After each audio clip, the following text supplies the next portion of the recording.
Halo semua, perkenalkan saya Vanessa Wibowo. Di sini saya akan menjelaskan mengenai PSAK 1, kemudian persediaan dengan 2 metode, dan penyusutan dengan 3 metode. Jadi yang pertama saya akan membahas mengenai penerapan PSAK 1 dalam penyajian laporan keuangan, dan contoh laporan keuangan yang saya ambil adalah dari PT Sumber Sinergi Makmur, TBK, dan entitas anak. Oke, kita lanjut. Yang pertama, yaitu tujuan dan ruang lingkup dari PSAK 1.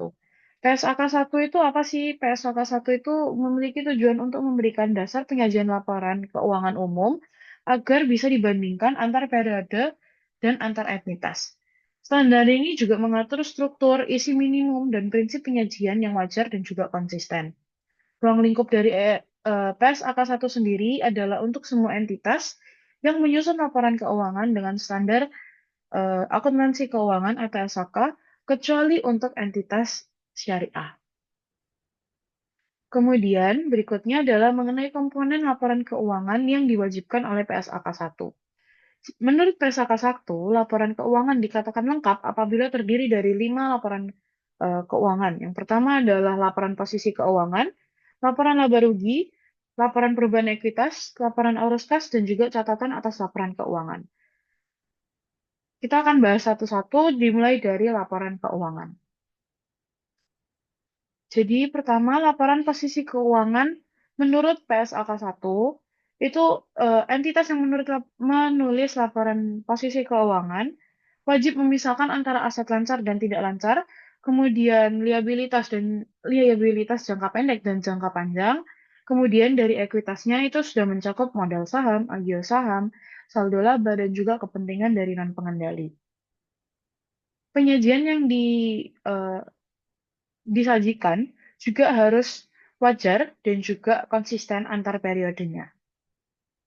Dan berdasarkan laporan PT Sumber Sinergi Makmur yang diambil per 30 September 2025 ini, yaitu mereka juga telah memisahkan antara aset lancar dan juga aset tidak lancarnya.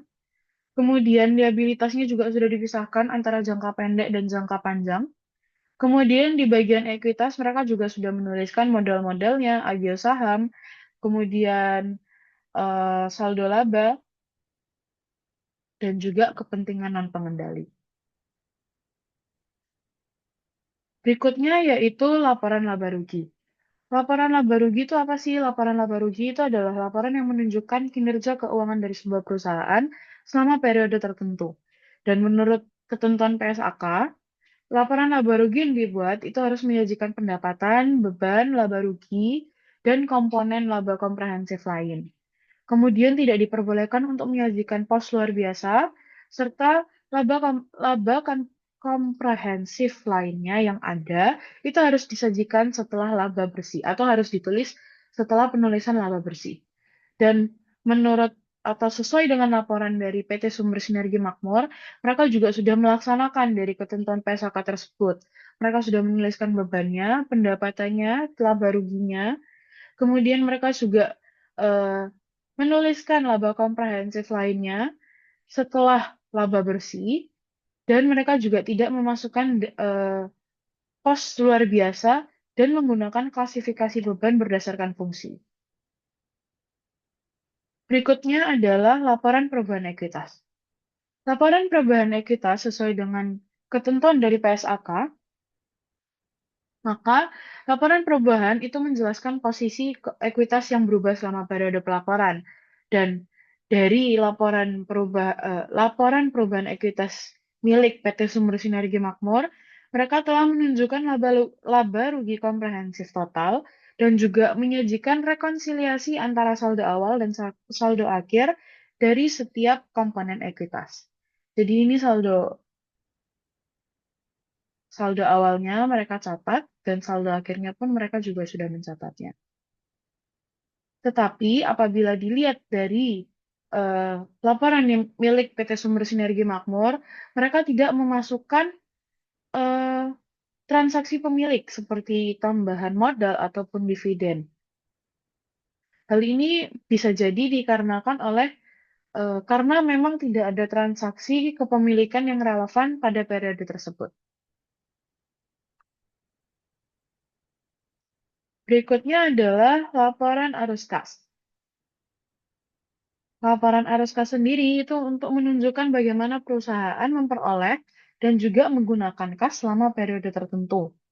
Dan PSAK sendiri mewajibkan untuk memisahkan arus kas menjadi tiga aktivitas, yaitu aktivitas operasi, di laporan PT Sumber Sinergi sudah dimasukkan, kemudian aktivitas investasi, dan juga aktivitas pendanaan. Dan berdasarkan analisis, perusahaan PT Sumber Sinergi Makmur juga telah menunjukkan struktur keuangan yang kuat, kinerja operasional yang stabil, dan juga kepatuhan terhadap standar akuntansi.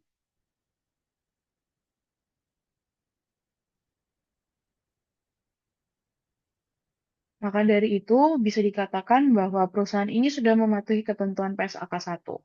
Dan yang terakhir, laporan yang terakhir yaitu mengenai catatan atas laporan keuangan. Catatan atas laporan keuangan itu berfungsi untuk memberikan informasi tambahan dan penjelasan yang rinci terhadap angka-angka dari laporan utama. Dan PSAK 1 mensyaratkan bahwa catatan atas laporan keuangan perlu untuk memuat dasar penyusunan laporan, kebijakan akuntansi yang penting, dan juga informasi tambahan eh, yang diwajibkan oleh PSAK. Dan dalam laporan PT Sumber Sinergi Makmur Tbk ini, catatan atas laporan keuangannya itu sudah menyebutkan laporan berdasarkan biaya historis dengan mata uang rupiah dan juga menggunakan metode penyusutan garis lurus serta pengakuan pendapatan saat barang diserahkan kepada pelanggan. Perusahaan juga telah mengungkapkan informasi mengenai pihak berelasi, risiko keuangan, dan komitmen investasi. Contohnya adalah seperti ini. Mereka juga telah mencatat eh, utang usahanya itu untuk membayar dari kegiatan apa, kemudian pendapatannya juga. Pendapatan diterima di mukanya juga eh, diterima oleh siapa dalam periode apa. Kesimpulan yang dapat diambil adalah bahwa PSAK 1 merupakan pedoman utama dalam penyajian laporan keuangan yang wajar, transparan, dan dapat dibandingkan. PT Sumber Sinergi Makmur Tbk juga telah menerapkan semua komponen laporan keuangan sesuai dengan PSAK 1, dari neraca hingga catatan tambahannya. Dan berdasarkan analisis, perusahaan eh, PT Sumber Sinergi Makmur juga sudah menunjukkan kepatuhan terhadap standar akuntansi sesuai dengan PSAK 1. Oke, selanjutnya saya akan menjelaskan mengenai contoh soal dari persediaan maupun penyusutan.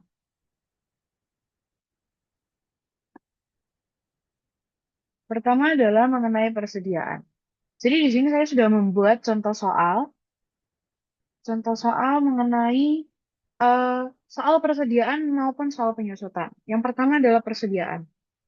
Jadi diberikan tabel berisi persediaan awal, pembelian, penjualan, dan diminta untuk mengerjakan menggunakan persediaan FIFO maupun average perpetual. Persediaan FIFO dan persediaan average perpetual itu apa sih? Kalau persediaan FIFO itu first in first out. Jadi barang yang pertama kali masuk, anggapannya adalah kita mengeluarkan atau menjual kembali barang tersebut dengan harga atau modal barang pertama yang masuk. Jadi misal di persediaan awal ini 100, maka yang dijual pertama ini juga harusnya 100. Sedangkan average perpetual itu seperti namanya, average artinya dia rata-rata, dan perpetual itu artinya kan terus-menerus. Jadi apabila kita membeli barang lagi, maka harga modal yang persediaan awal dijumlahkan dengan harga modal persediaan yang baru dibeli, kemudian dirata-ratakan dengan total barang yang tersedia. Maka dari itu, kita akan mulai pembuatan dari Vivo, persediaan Vivo terlebih dahulu. Oke, pertama itu kita perlu untuk membuat tabel.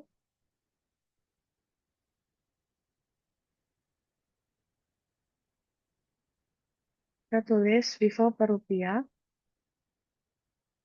Kemudian, untuk tabelnya sendiri berisi tanggal, Kemudian ini pembelian, terdapat kuantitas, kemudian harga per unit, jumlah, beban pokok penjualan, persediaan.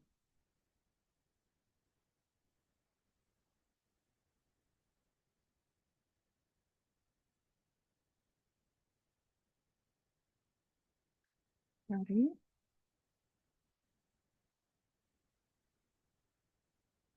Oke, kita rapikan dulu tabelnya.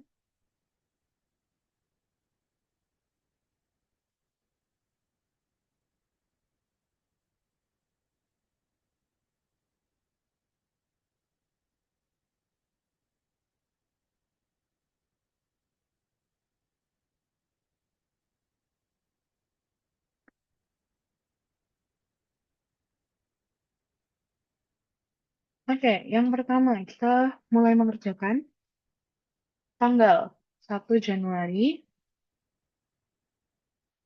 diberikan keterangan adanya persediaan awal sebanyak 100 dengan harga per unitnya adalah 100.000. Jadi kita tulis dulu di persediaan awalnya, kuantitasnya 100, harga per unitnya 100.000. Untuk jumlahnya itu bisa dikalikan harga per unit dikali dengan kuantitas.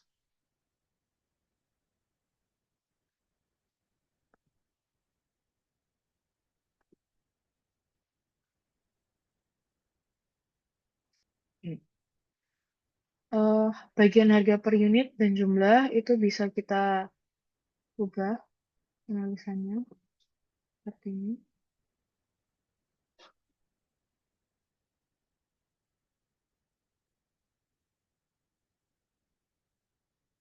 Oke,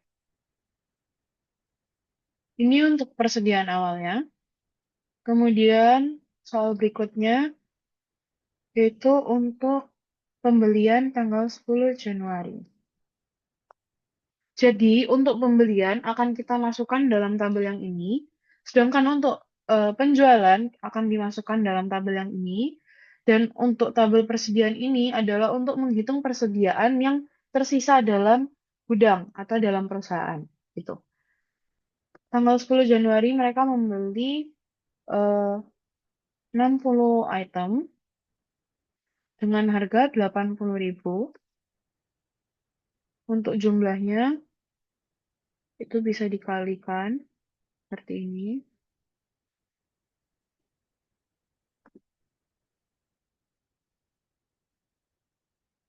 Oke. Kemudian di bagian persediaan itu kita akan copy dari yang persediaan awal dan memasukkan yang persediaan baru atau yang baru dibeli. Kenapa seperti itu? Karena Vivo itu kan sistemnya first in first out. Jadi kita menghitung eh, beban pokok penjualannya itu berdasarkan first in dan first out. Jadi misalnya yang ini kita beli 100, kemudian kita jual 50. Maka yang berkurang adalah yang di bagian 100-nya. Seperti ini. Untuk tanggal 15 Januari. Menjual 50 item dengan harga kan ini 100 dan 60, sedangkan yang dijual hanya 50. Jadi yang dimasukkan harga per unitnya adalah yang 100 ini. Kita bisa langsung ini. Untuk jumlahnya juga sama, harga per unit dikali dengan kuantitas. Dan di persediaan, karena tadi 100 sudah kita kurangi dengan 50, maka langsung kita tulis 50. Dan untuk harga per unitnya juga masih sama. Dan yang 60 ini tinggal kita copy paste aja, kita masukkan ke bawahnya. Kemudian, soal berikutnya di tanggal 20 Januari,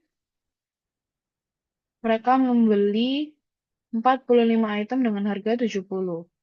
Oh ya, untuk beban pokok penjualan, kenapa harga per unitnya tidak dimasukkan yang 120 karena 120.000 itu harga jual, bukan beban pokoknya. Sedangkan beban pokoknya itu kita ambil dari yang harga per unit di bagian persediaan ini. Seperti itu. Untuk tanggal 20, mereka membeli 45 item. Harga per unitnya 70.000. Dan jumlahnya tinggal dikali aja. Kemudian persediaannya jangan lupa di copy paste terlebih dahulu. Dan ditambahkan dengan yang baru dibeli. Oke. Yang terakhir, untuk tanggal 25 Januari. Tanggal 25 Januari mereka menjual item sebanyak 70 item. Harga per unitnya, karena ini 70, sedangkan yang tersisa dari yang harga 100 adalah 50, jadi kita tulis dulu 50. First in, first out. Jadi yang pertama kali masuk kita jual dulu dengan harga 100.000. Jumlahnya. Kemudian 70 kurang 50, 20, maka kita ambil 20 item dari yang harga modalnya 80.000. Jadi kita tulis 20,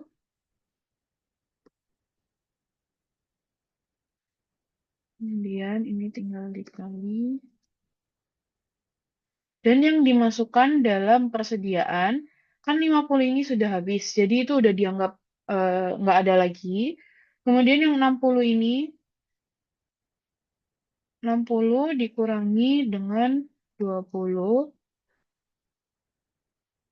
harganya. Dan yang terakhir 45 ini kita masukkan. Oke.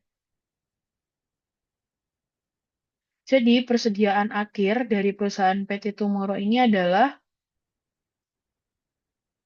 sebentar. Ini kita hitung. Persediaan akhirnya adalah eh, harga unit 70, 80 ditambah dengan harga unit 70. Jadi ini adalah persediaan akhir dari PT Tomorrow. Nah, setelah kita mendapatkan persediaan akhirnya, kita akan menghitung dari total bebannya. Kita buat tabel dulu.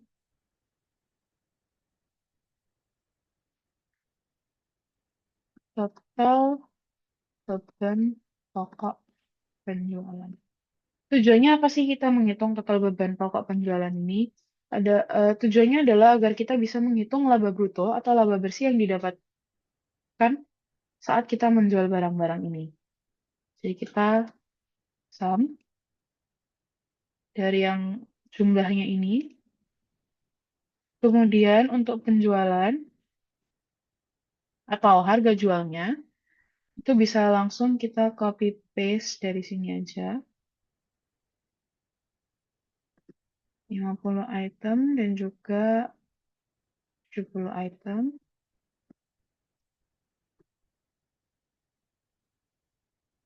Kita hilangin dulu pakarnya. Dan ini juga jumlahnya tinggal dikali aja.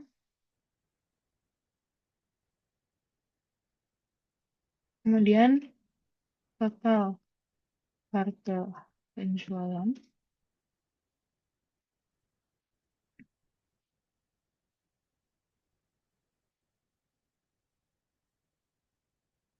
Ini tinggal kita jumlahkan saja. Jadi untuk total beban pokoknya 11 juta, sedangkan harga jualnya 14 juta. Dan laba brutonya atau laba bersihnya yaitu harga penjualan dikurangi dengan harga beban pokok penjualan. Maka ini adalah keuntungan atau laba bruto dari perusahaan PT Tomorrow apabila menggunakan eh, penulisan persediaan first in first out atau FIFO. Oke, selanjutnya kita akan buat yang persediaan average perpetual.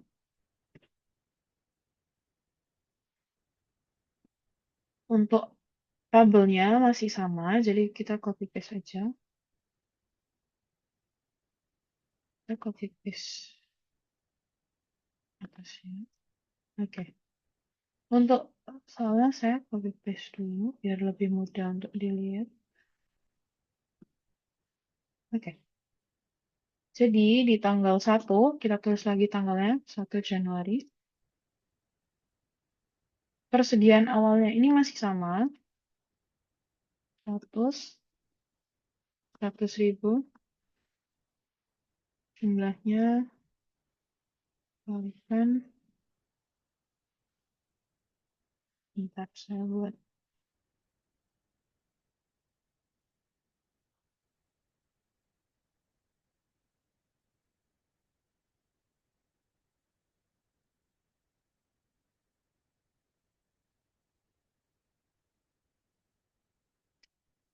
Oke, tanggal 1 Januari, kemudian tanggal 10 Januari. 10 Januari mereka membeli dengan harga dengan jumlah 60, harganya 80. Jumlahnya dikalikan harga per unit kali kuantitas. Kemudian di bagian persediaan, itu kuantitas dari yang persediaan yang tersedia ditambah dengan kuantitas dari yang kita beli. Harga per unitnya, kita akan menghitung dulu jumlahnya. Jadi jumlahnya itu 10 juta ini ditambah dengan 4,8. Kemudian harga per unitnya itu kita ambil rata-ratanya. Karena ini kita carinya average perpetual, jadi jumlah dibagi dengan kuantitas. Maka ini adalah harga untuk penjualan berikutnya. Oke, selanjutnya tanggal 15 Januari. Tanggal 15 Januari dijual 50 pieces. Harga per unitnya kita ambil dari yang di sini. Untuk jumlahnya tinggal kita kalikan saja. Nah, jadi ini yang membedakan. Kalau misalnya sebelumnya kita ambil dari yang harga 100, sekarang kita ambil dari yang harga 92.500 yang ada di persediaan ini. Kemudian untuk sisa persediaannya itu bisa langsung 160 dikurangi 50. Harga per unitnya masih sama. Kemudian untuk jumlahnya juga masih sama menggunakan perkalian.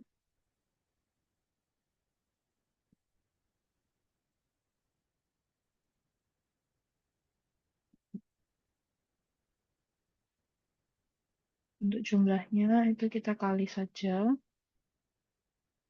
Seperti itu. Kemudian di tanggal 20 Januari, PT Tomorrow membeli item 45, harga per unitnya 70, untuk jumlahnya dikali. Dan untuk persediaannya, hal yang sama kita lakukan, 110 ditambah 45, kemudian jumlahnya 10 juta ditambah 3,1, kemudian harga per unitnya, jumlahnya ini kita bagi dengan kuantitas. Kemudian di tanggal 25 Januari, terjual 70 item. Kita tulis 70. Harga per unitnya kita ambil dari yang 85 ini. Jadi kita ambil harga penjualan per unitnya itu diambil dari harga per unit terakhir yang ada di persediaan. Seperti itu. Kemudian jumlahnya masih sama, kita kalikan harga per unit dikali dengan kuantitas. Dan sisa persediaannya itu kuantitas persediaan dikurangi kuantitas beban pokok. Kemudian untuk harganya masih sama. Dan jumlahnya tinggal dikali aja.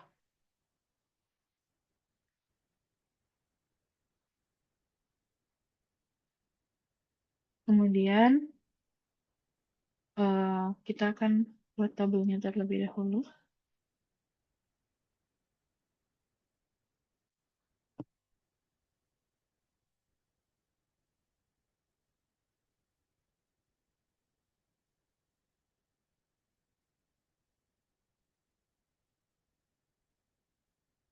Oke. Jadi ini adalah sisa persediaan akhir dari penggunaan persediaan average perpetual. Dan bisa dilihat bahwa mereka memang beda. Untuk average perpetual dia 7 juta, sedangkan di persediaan Vivo dia 6,3. Dan kita akan menghitung juga total beban pokok penjualan. Gunakan sum. Dan untuk penjualannya masih sama, jadi ini tinggal di copy paste. Kemudian kita hitung juga laba brutonya. Jadi ini akan menjadi perbandingan.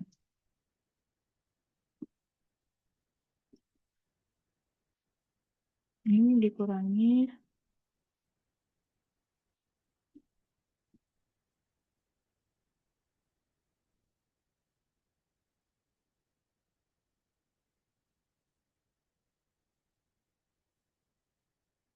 Oke, jadi kalau bisa kita lihat bahwa di sini sebenarnya memang beda. Di bagian yang Vivo dia 6,350, sedangkan di bagian average dia 7,3. Kemudian untuk penjualannya kan masih sama, 14,750. Tapi laba brutonya juga berbeda karena total beban pokok yang dijual juga berbeda. Seperti itu. Jadi ini adalah contoh pengerjaan persediaan dengan dua metode, yang satu Vivo dan yang satu lagi average perpetual. Next, kita lanjut ke soal penyusutan. Jadi di soal penyusutan ini kita diberikan keterangan tanggal 1 Maret 2020, PT Tumoro membeli sebuah mobil listrik senilai 250 juta. Mobil tersebut diperkirakan memiliki umur manfaat selama 5 tahun atau setara dengan 25.000 km. Nilai residu dari mobil listrik tersebut adalah 700.000, di mana unit of activity-nya tiap tahun 2020 itu 8.000 km, 2021 7.000 km, 2022 4.000, 2023 3.000, 2024 2.000, dan 2025 1.000. Kerjakan dengan menggunakan 3 metode penyusutan, yaitu garis lurus, unit aktivitas, dan juga saldo menurun. Jadi, yang pertama itu kita perlu untuk membuat tabel. Kita akan mengerjakan satu-satu dari metode garis lurus terlebih dahulu. Untuk metode garis lurus, oh ya, sebelum itu kita buat dulu diketahuinya dulu sebelum kita masuk ke pengerjaannya. Jadi diketahui harga mobil listriknya itu 250 juta. Kemudian nilai residunya 700.000. Untuk umur manfaatnya 5 tahun. Dan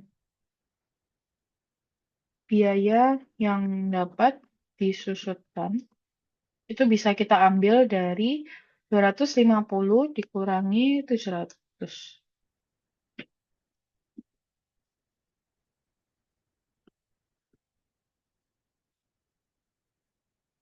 Oke.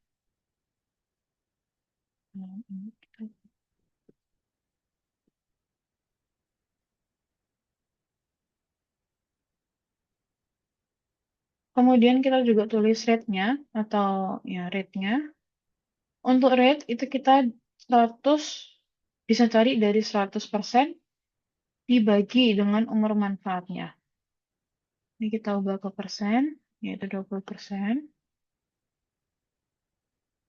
Dan ini untuk keterangan tambahannya.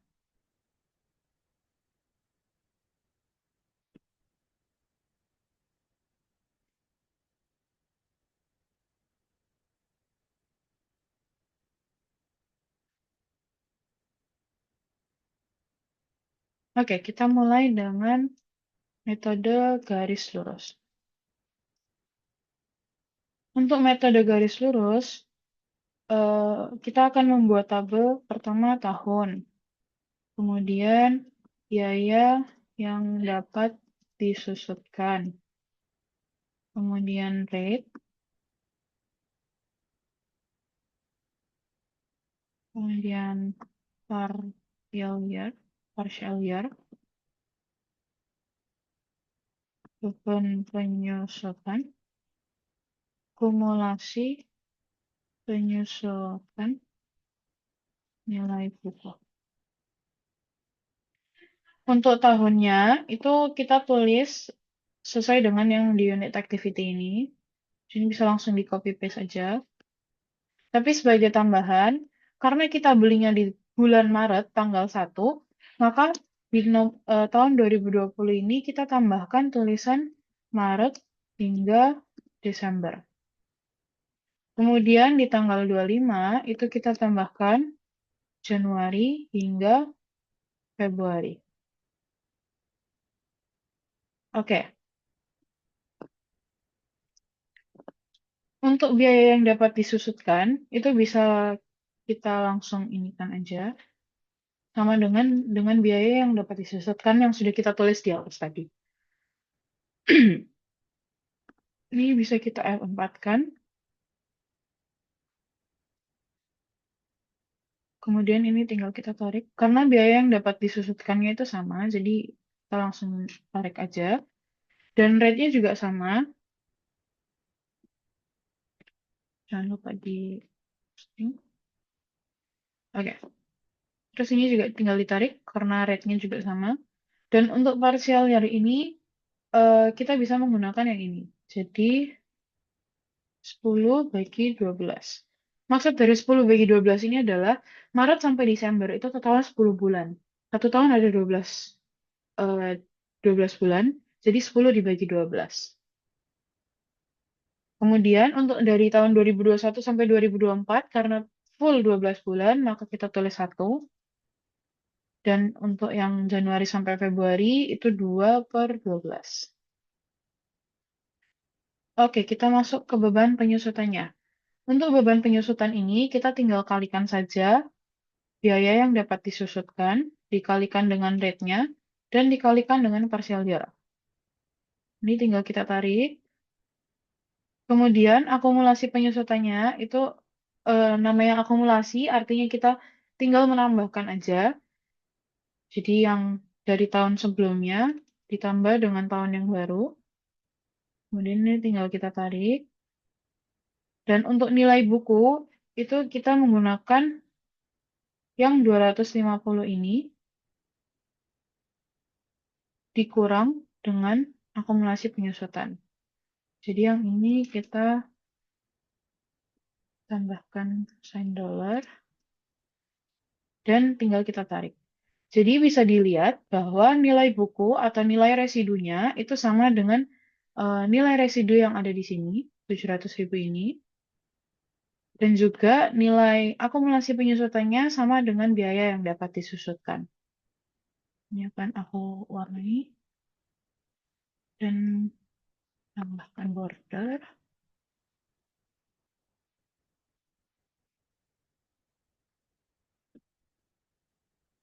Oke, ini adalah metode garis lurus.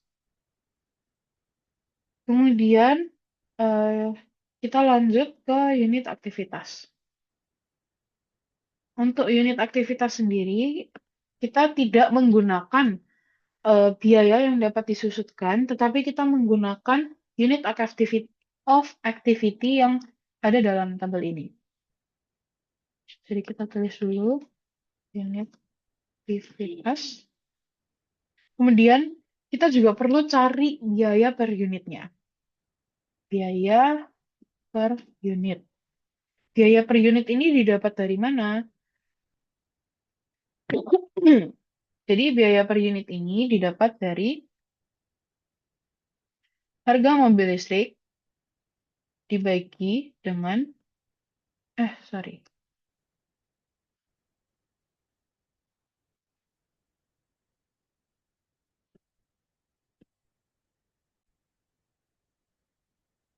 Jadi untuk biaya per unitnya itu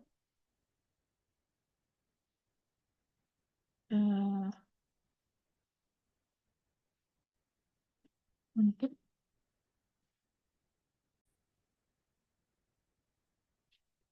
biaya per unitnya itu sama dengan biaya yang dapat disusutkan dibagi dengan total activity-nya, yaitu 25.000 km. Jadi didapat 9.970. 997,2. Kemudian kita akan buat tabelnya. Untuk tabelnya sendiri masih sama tahun. Jadi yang tahun ini kita langsung copy paste aja. Kemudian di sini adalah unit unit aktivitas dalam kurung kilometer. Kemudian eh, ini berikutnya adalah biaya per unit.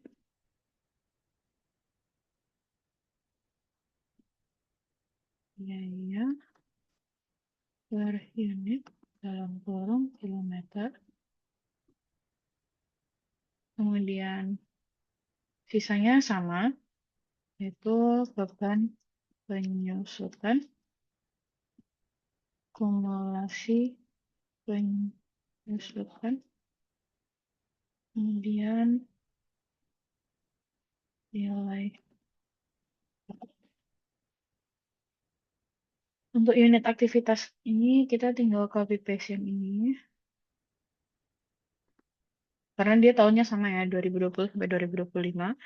Kemudian biaya per unitnya itu yang ini, 9.000 ini, jadi diginikan aja. Ditarik. Karena dia sama biaya per unitnya. Kemudian untuk biaya beban penyusutan itu sama dengan cara sebelumnya, jadi unit aktivitas dikali dengan biaya per unit. Ini tinggal kita tarik juga. Akumulasi penyusutan juga sama.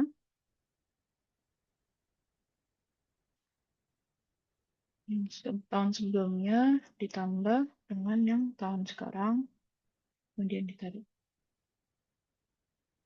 Oke. Untuk nilai buku juga sama, jadi eh, harga mobil awal dikurangi dengan akumulasi penyusutannya. Ini jangan lupa dikasih sign dollar. Tarik.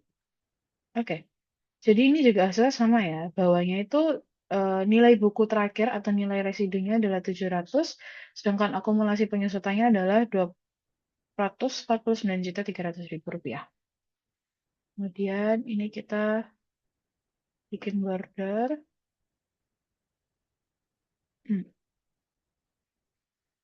Input. Oke. Dan ini adalah untuk unit aktivitasnya. Selanjutnya kita akan masuk ke bagian saldo menurun ganda. Nah, kalau saldo menurun ganda, saldo menurun ganda. Jadi saldo menurun ganda, seperti namanya, dia ganda.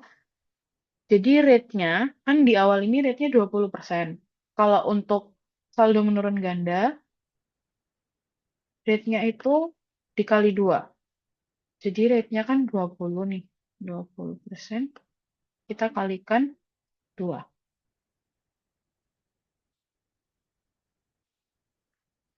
Dan untuk tabelnya sendiri, itu dia hampir sama dengan yang garis lurus. Jadi ini bisa kita copy paste aja langsung.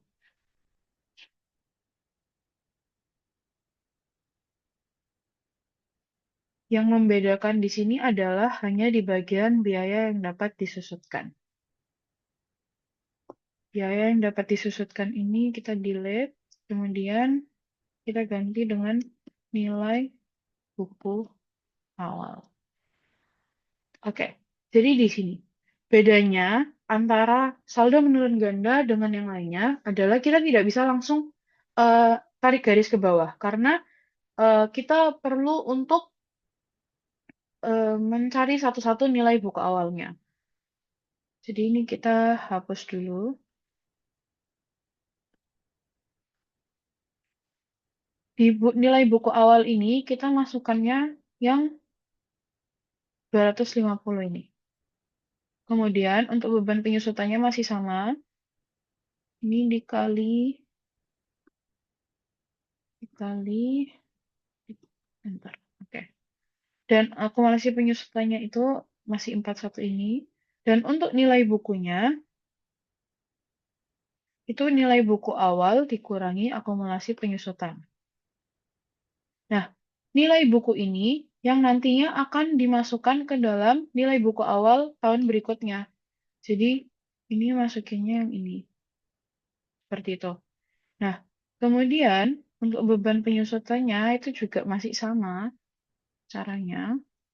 Jadi partial year dikali dengan rate dikali dengan nilai buku awal. Oh ya, nilai rate-nya ini diganti, jangan lupa diganti dengan yang rate baru ya.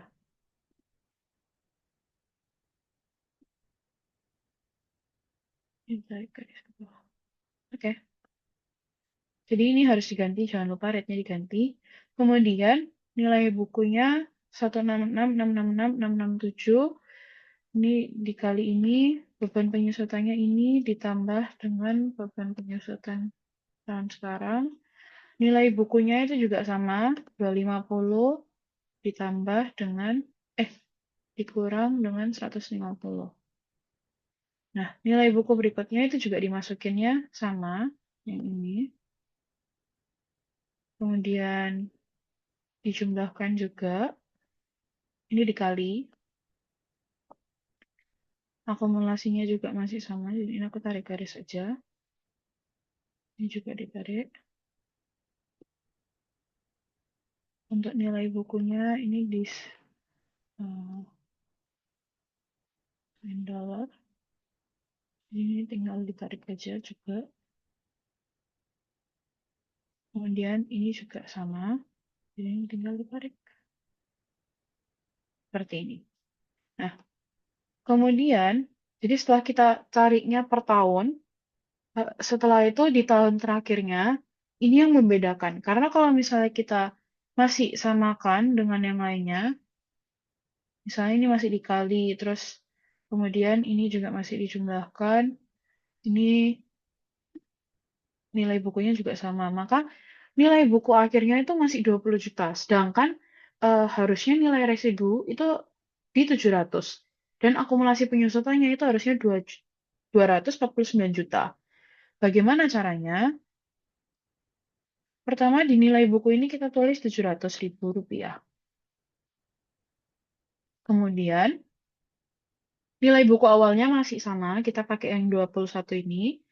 Tetapi di beban penyusutannya ini, kita langsung mengurangi nilai buku tahun 2024 dengan yang 700.000. Jadi, akumulasi penyusutannya yang tahun sebelumnya ditambah dengan tahun sekarang. Maka, di bagian rate, ini juga kita tulis penyesuaian. Karena beban penyusutannya tuh pasti berbeda dengan rate-rate sebelumnya. Yang partial year-nya juga kita harus tulis penyesuaian. Karena memang harus disesuaikan agar mendapatkan nilai buku terakhirnya itu 700.000 rupiah. Jadi, itu saja untuk soal penyusutannya dari yang garis lurus, kemudian yang unit aktivitas, Dan yang terakhir adalah saldo menurun ganda. Itu saja, sekian dari saya. Terima kasih.